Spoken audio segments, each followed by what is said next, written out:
Ազգային խոհանոցից պատրաստում ենք այլազան։ Այս անգամ բժնում եմ, բնությունը ուղղակի հիանալի է այստեղ։ Այլազանի համար մեզ հարկավոր է շատ բանջարեղեն եւ մի փոքր յուղոտ հորթի միս։ Կարող եք պատրաստել նաեւ մենակ բանջարեղենով։ Միսը նախապես քաշել ենք։ Թեթևակի տապակում ենք միսը, ավելացնում սող, մի փոքր տապակում եւ հերթականությամբ ավելացնում բանջարեղենը։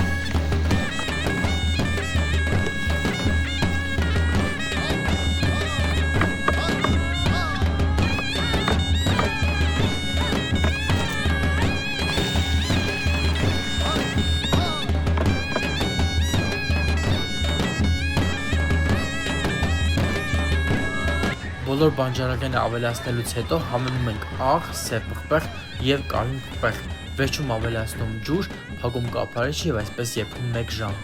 Family Garden-ը շատ լավ տարբերակ է ուրախ ժամանց անցկացնելու համար։ Կարող եք կալ ընտանիքի ընկերների հետ վայելել բնությունը եւ կտրվել առօրյայից։ Հայդե, այստեղ կա նաեւ մեծ լողավազան։ Կիսվում ենք հոլովակով եւ ամառը անցկացնում փով եւ զով։